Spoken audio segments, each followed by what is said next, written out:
Halo, assalamualaikum warahmatullahi wabarakatuh. Selamat sore ya buat teman-teman semuanya, khususnya yang selalu menantikan video terbaru, updatean terbaru dari channel Solusi Utang. Saya ucapkan ribuan terima kasih buat Anda semuanya, karena sejauh ini ya, Anda yang selalu menantikan, Anda yang selalu menunggu dari updatean dari channel Solusi Utang, dan Anda juga yang selalu mensupport kayak mana channel ini bisa berkembang, bisa terus memberikan semangat, motivasi, edukasi buat teman-teman semuanya. Saya ucapkan ribuan terima kasih ya.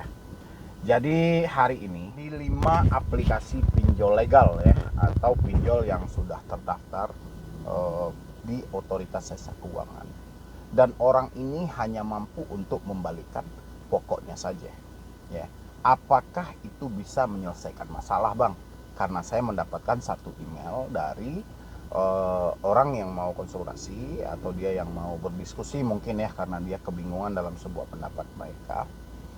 Apakah ini jalan terbaik dia balikan pokok, atau ini justru jalan terburuk ya ketika dia membalikan pokok pinjaman saja. Dan saya mau jelaskan, sepertinya kalut banget karena 5 aplikasi yang dia terjebak, hampir rata-rata yang seperti saya sampaikan dari email saudara atau teman atau siapa lainnya, yang penting satu bangsa dan satu negara, satu tanah air.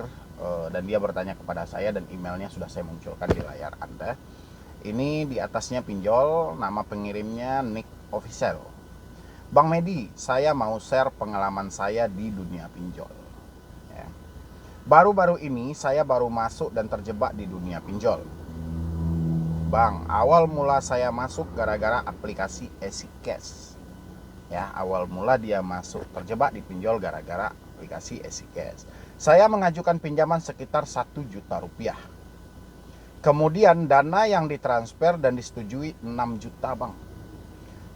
Saya sudah bayar pokoknya 6 juta rupiah, Bang Medi. Lalu apakah akan bermasalah jika bunganya tidak saya bayarkan? Saya sudah capek, Bang, gali lubang tutup lubang. Oke.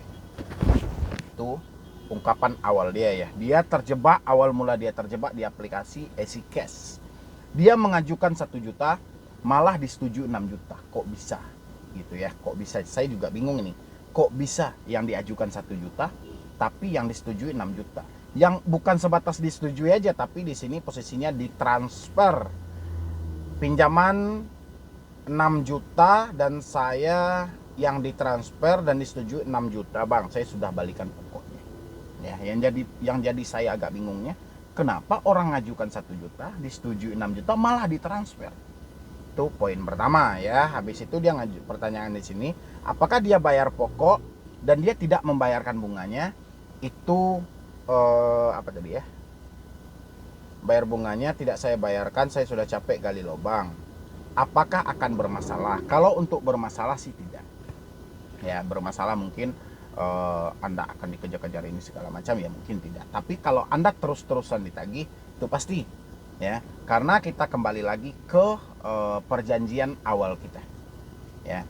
Dia memberikan Anda pinjaman 1 juta ataupun 6 juta, yang mereka harapkan adalah timbal balik dari hal itu. Ya. Pertama, mungkin ketika Anda ngajukan 6 juta sudah dipotong uang ADM. Ya, ADM-nya saya nggak tahu itu berapa. Habis itu setelah ADM itu telah disetujui dengan bunganya, namanya usaha.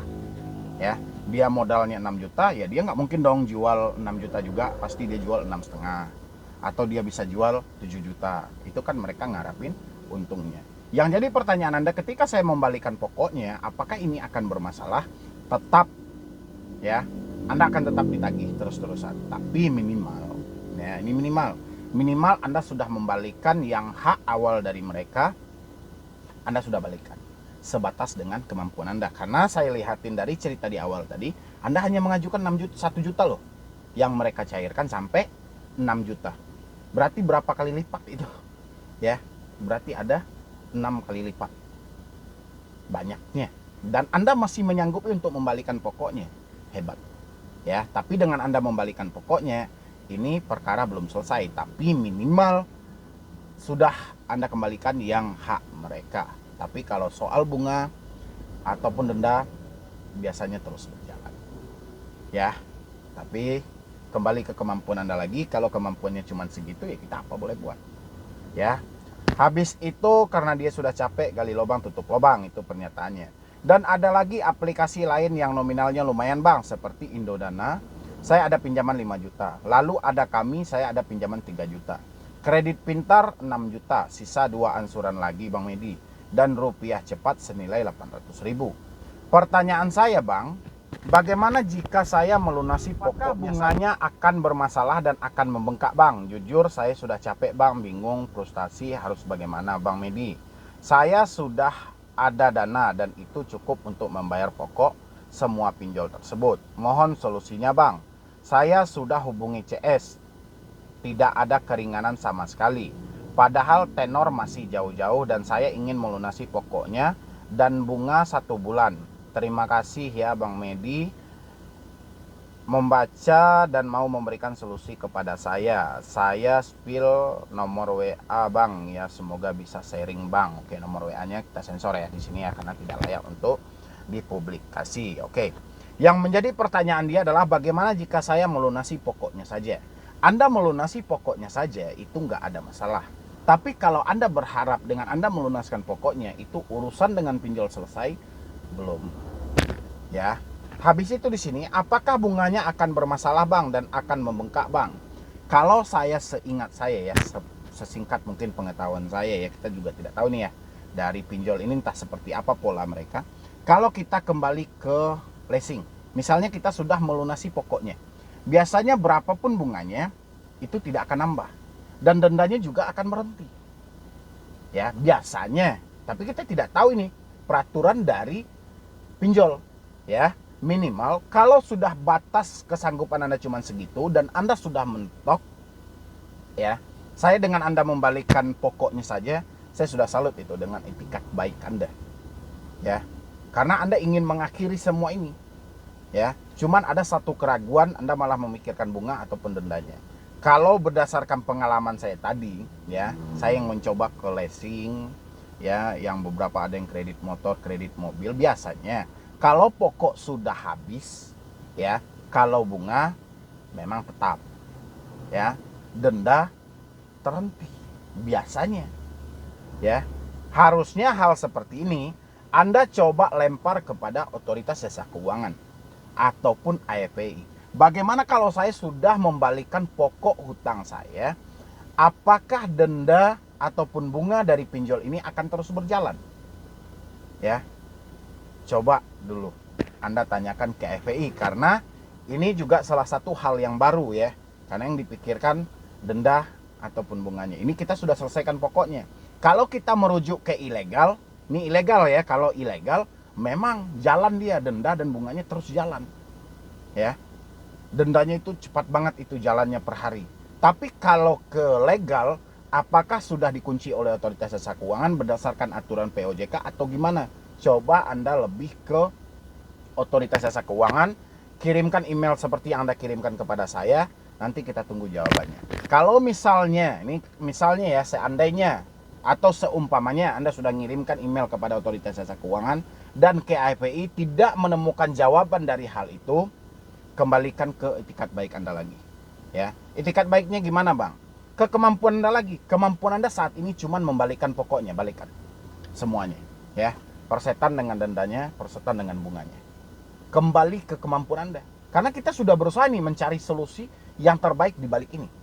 Ya, supaya kita tidak terus-terusan di tengah situasi seperti ini, kita didesak dengan hutang-hutang yang kita harus membayar bunga dan denda cukup lumayan.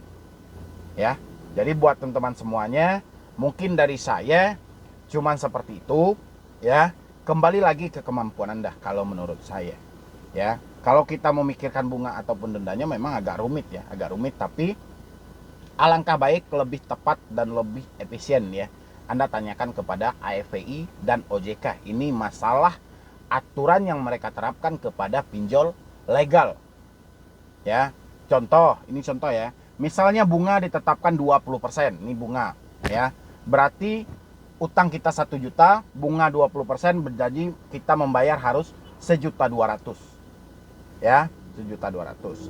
Bagaimana kalau misalnya kita cuma bayarnya 1 juta aja, yang 200-nya tidak? Apakah 200 ini bisa jadi 1 juta lagi dengan penambahan denda, ya.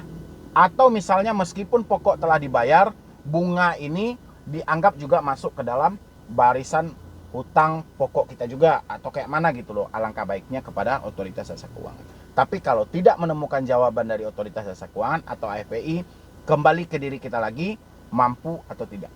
Ya, kalau mampunya cuma segitu, selesaikan aja segitu, tapi simpan bukti dengan valid. Dan satu hal lagi saya ingatkan, hati-hati dalam melakukan pembayaran online, dan hati-hati banyak oknum yang mengatasnamakan aplikasi-aplikasi yang seperti yang Anda emailkan tadi. Ya, hati-hati. Alangkah baiknya berkomunikasi dengan CS-nya ketika Anda melakukan pembayaran secara online. Ya, supaya tidak terjadi penipuan, ya. Jadi buat teman-teman semuanya harus hati-hati dan waspada, karena kita hidup di dunia yang serba gampang, serba mudah, tapi mengandung risiko yang cukup berat. Ya.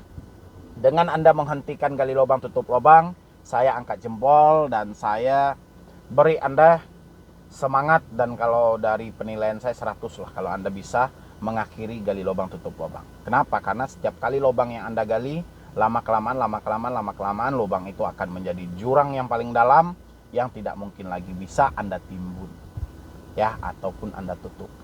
Saya cuma itu aja, terlebih dan terkurang saya mohon maaf. Buat teman-teman semuanya yang mau berdiskusi dengan saya juga boleh, silahkan masuk ke Instagram saya, follow @medibroni.